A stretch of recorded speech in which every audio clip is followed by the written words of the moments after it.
안녕하세요. 반갑습니다. 이 동영상은 뇌과학 기반 프레젠테이션 강의 시리즈의 31번째 시간입니다.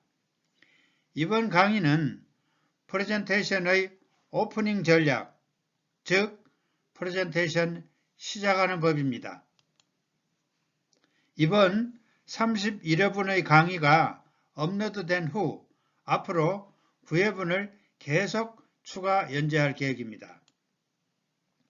본 강의 시리즈를 명확하게 숙지하셔서 여러분도 프레젠테이션을 잘하는 발표자가 되시기 바랍니다. 본 뇌과학 기반 프레젠테이션 강의 동영상이 40회까지 연재될 수 있도록 여러분의 적극적인 성원 부탁드립니다.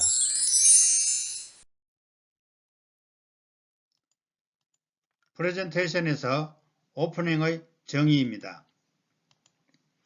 프레젠테이션의 시작 부분으로서 발표자가 시청중에게 프레젠테이션의 주제와 방향을 제시하는 역할을 하는 것이죠.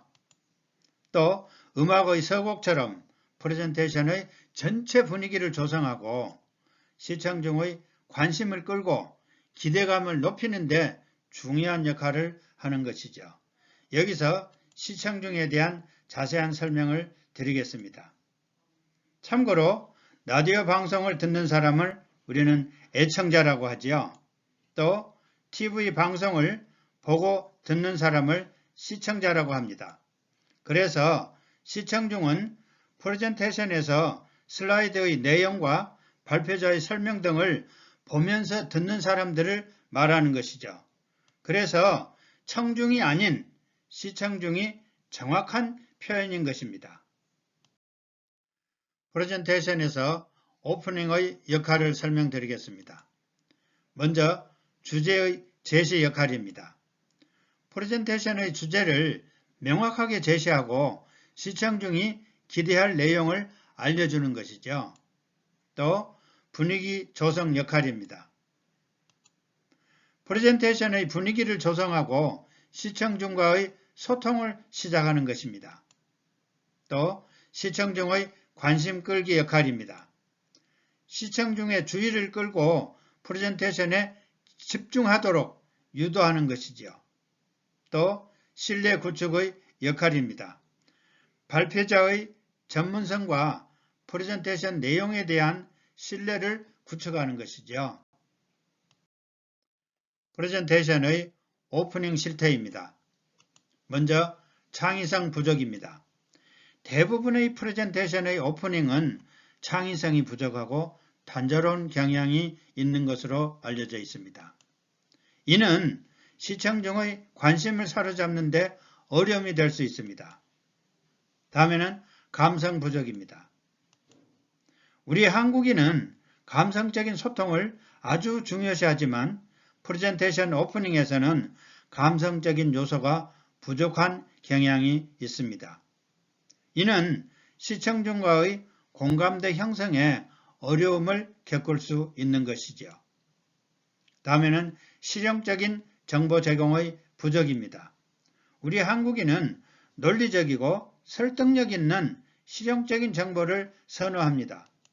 그러나 데이터 등의 실용적인 정보를 활용한 오프닝은 찾아보기가 아주 힘들죠. 이어지는 오프닝 실태입니다. 프레젠테이션의 오프닝에 대한 인식 부족입니다. 우리 한국은 경쟁이 심한 사회 분위기와 빠른 업무 문화로 인해서 프레젠테이션에서 오프닝의 중요성이 간과되고 있습니다. 또 인사말에 이은 일반적인 멘트에만 신경을 쓰지요. 우리나라 대다수의 발표자들은 안녕하세요. 꽃이 피는 봄이 왔습니다. 저는 오늘 KKK에 대한 프레젠테이션을 맡은 김땡땡입니다. 라고 인사한 후 목차 내용을 줄줄줄줄 읽어 내려가죠.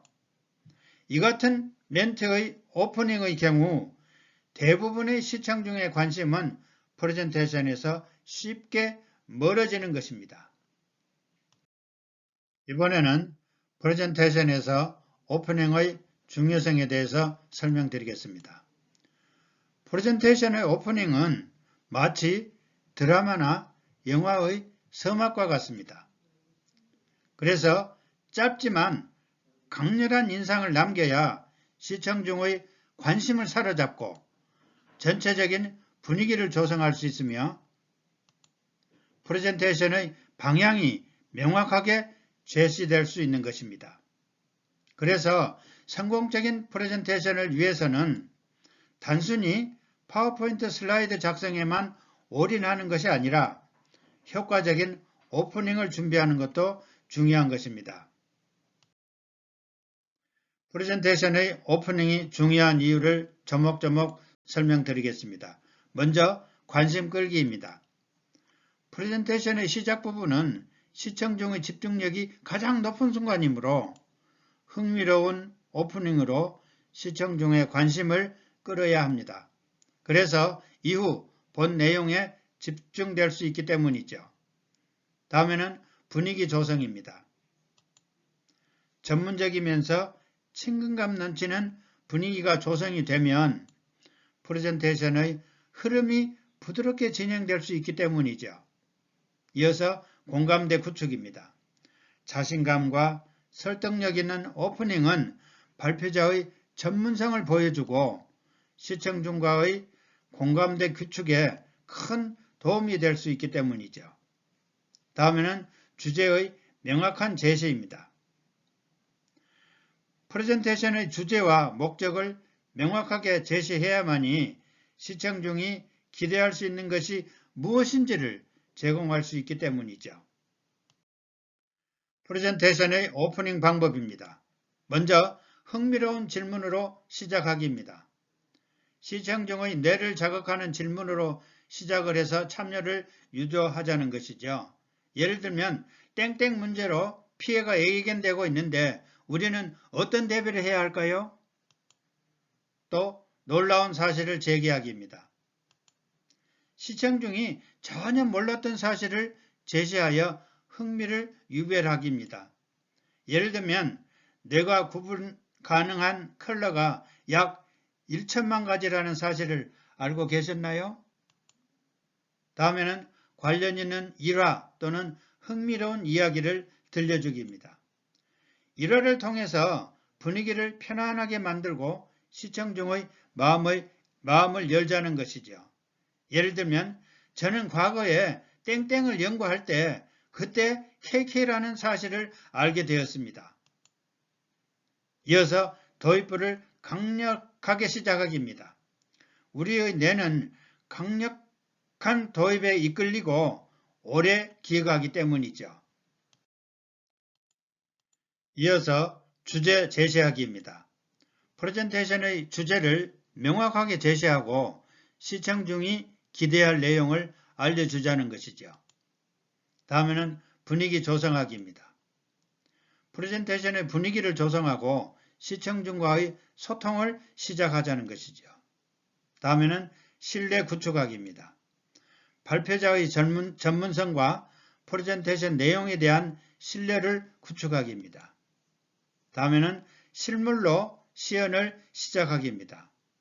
시연 가능한 제품이 있다면 발표자가 들고 나와서 시연을 하면 아주 효과적이죠. 예를 들면 스티브 잡스가 맥북 에어를 서리봉투에 담아와서 시연한 발표 장면은 프레젠테이션의 유명한 사례로 알려져 있습니다. 다음에 그 사례를 보겠습니다. Today, we're introducing a third kind of notebook. It's called the MacBook Air. It's so thin, it even fits inside one of these envelopes that we've all seen floating around the office. And so let me go ahead and show it to you now.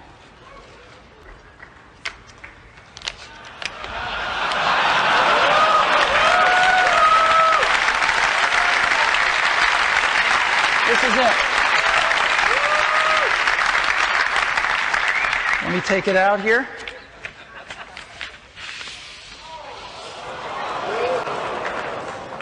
This is the new MacBook Air. and you can get a feel for how thin it is. 이어서 사례 분석입니다. 먼저 노트북을 담은 서류봉투를 보여줌으로써 시청 중에 호기심을 자극했죠. 네. 다음에는 서류봉투에서 노트북을 꺼내는 장면은 특수 카메라를 이용했죠. 세 번째, 서류봉투에서 노트북을 꺼낸 후 노트북 전면을 보여주는 장면이죠. 네 번째, 노트북이 아주 얇다는 사실을 시청중에게 보여주는 장면입니다. 그래서 스토리텔링 전략 측면에서 서류봉투에 담을 수 있을 정도로 얇은 노트북을 초기부터 강조한 것이죠. 오프닝 멘트로 좋지 않은 표현입니다. 다음과 같은 오프닝 멘트는 하지 마십시다. 오늘 날씨 참 좋지요? 아무 도움이 되지 않는 뻔한 말이죠. 또 여러 사람들 앞에서 말하는 것이 익숙치 않아서 점점점. 이 또한 아무 쓸모없는 불필요한 겸손이죠. 또 저는 원래 말재주가 없어서. 이 또한 쓸데없는 불필요한 겸손입니다. 다음에는 할 말도 별로 없는데 위에서 하라고 해서 점점점. 역시 그러면 들을 게 별로 없겠네 라고 판단하겠죠. 또는 XX 때문에 준비한 것이 별로 없어서. 이 또한 핑계라도 이런 말은 어떠한 경우에도 노굿 좋지 않습니다. 이 분야에 대해서 별로 아는 게 없어서 땡땡땡. 역시 불필요한 겸손입니다. 그럼 별 볼 일 없겠네 라고 시청중은 생각하겠죠. 다음 강의는 프레젠테이션 강의 시리즈 32번째 시간으로 프레젠테이션의 클로징 전략입니다. 즉 프레젠테이션 마무리하는 법입니다. 여러분의 많은 시청 부탁드립니다. 대단히 감사합니다.